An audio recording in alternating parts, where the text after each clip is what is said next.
will work 12 to 14 hours a day. They'll come home, only eat dinner, go straight to bed, and do it all over again. Crazy part about it is the amount of women that don't appreciate a man's sacrifice. So many men sacrifice their mental health. They'll come home and not say a goddamn word because they know that they're going to get bitched at or they're not going to be taken care of in the way that they deserve. Someone explain to me what it is that men get in return for being a providing man, other than these narcissistic, nagging, controlling women. And the majority of women are not even attractive enough to be having a laundry list of expectations. Let's just be fucking for real. Wait a minute! Who are you?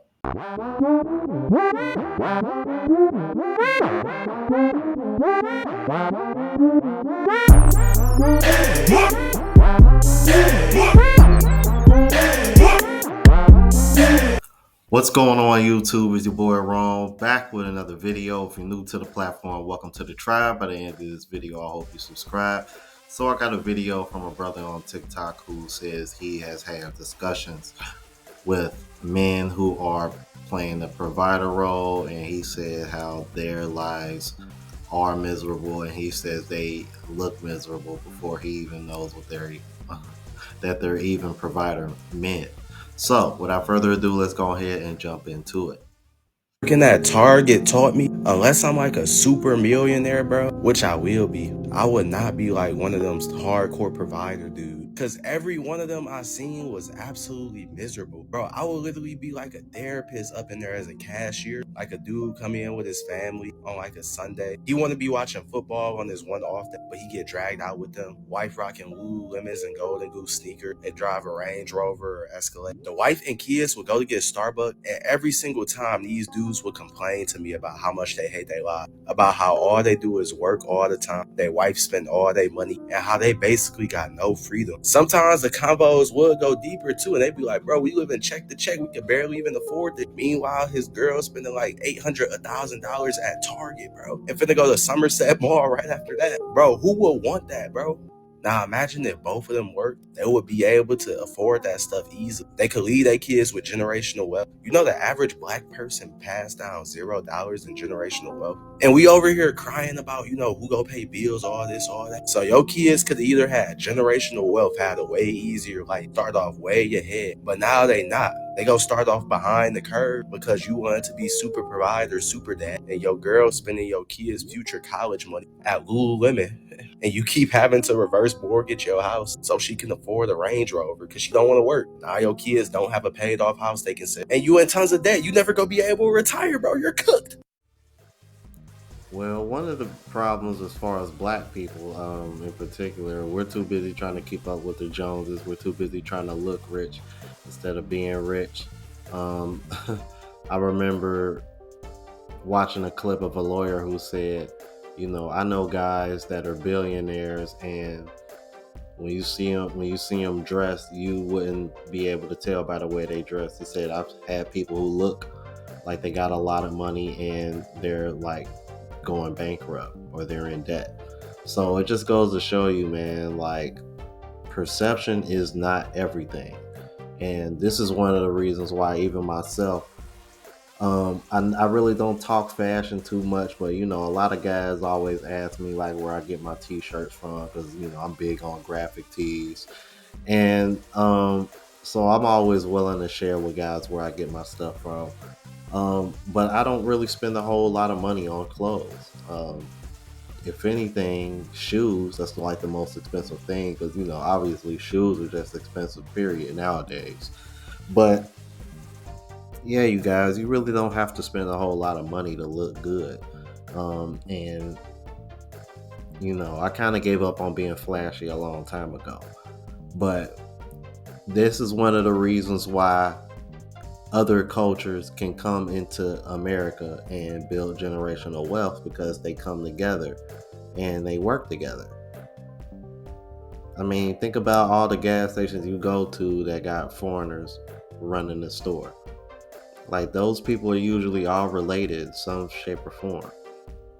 Generational wealth. That's how you do that. But black people are too stubborn to do that. Let's keep it moving. And now I'm going to take that segue and specifically talk to women. If you're in a relationship with a man who is an asshole to every single person in his life except for you, there's a reason. And if he divulges any emotion to you, any vulnerability, any trauma, any hurt to you, and you throw that back in his face and say that makes you less of a man, you're a piece of shit woman. So y'all do know that it's easier for a woman to spoil a man than for a man to spoil a woman. So why y'all not doing it? It's literally so simple. And don't talk to me nothing about no money, because it don't even take money to spoil a man. You fix that man a sandwich, oh, he gonna love you. I'm talking about put a little bit of lettuce, tomato, dress it up a little bit, you know, put a little extra into it. Oh, he gonna love you.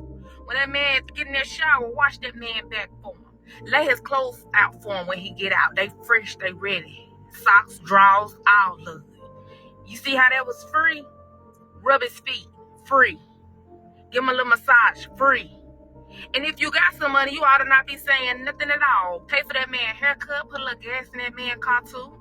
The new game coming out. You know he like to play the game. Buy that man that new game that's coming out. You know he like to dress. Give him a little graphic tee or something. Get him a little hat, a little snapback. You know what I'm saying? Y'all know what to do, so why you ain't doing it? And then we be the one, we be picking. Oh, I want this, I want that, I want this, I want that. Okay, he wants stuff too. He like to be spoiled too. And if you get a little too mad and talking about what you ain't finna do, I ain't finna buy that, I ain't finna do that, okay. And what one woman won't do, another one will too. Remember that. Married women are the easiest women in the world to sleep with. I know of a woman who had everything that these women say a man should be doing for them. All the bills paid. They had the biggest crib. She had the newest car. They had a pool in the backyard, and she didn't even have to work. The only reason she did is because she wasn't really attracted to her husband. She wanted to get away from him any chance she could get. She ended up cheating on her husband with a man that they consider a brokey and a dusty. It's crazy because he was married himself. He obviously didn't care about her. And I know this for a fact because anytime she wasn't around, he would be talking about all the other girls that worked there. He was one of them thirsty motherfuckers that would take anything he can get. The fact that people will get cheated on no matter how good they think they look or how much money they have is proof that all of these people with expectations and requirements for you, that shit don't mean nothing. Those are people who don't really like you, so they need you to have this shit to make up for it. And that's not to say you shouldn't have goals or you shouldn't be attracted to the person you with. I'm just saying when people just constantly talking about that shit, that's because that's all they there for. I remember hearing that her kids might have had some suspicion and they told her, if we ever find out that you cheating on dad, we'll never forgive you. You think that stopped her? Hell no. So it's interesting to me how she was willing to get rid of her soft life, lose her provider, not have the family that they say men can't keep together, the consistency, all of that shit she was going to throw away for a brokey and dusty. But they be on here any chance they get talking like that shit means something. It don't mean nothing. You have to have goals to live a better life and you have to be faithful. And without that, your relationship ain't going to be shit. Subscribe to my YouTube. And you know what? Both of them are 100% right. I remember covering this in a video a long time ago. It was a brother that I was reacting to, and he said he was a fitness instructor, right? He said the female clients that cheat the most are usually stay-at-home wives. Now, why is that? Why does that happen to be the case? Don't you find it funny that typically the women that are being provided for tends to be the ones that cheat the most? It's because the man is too busy working, providing for you, so that way you don't have to work and you can just sit at home.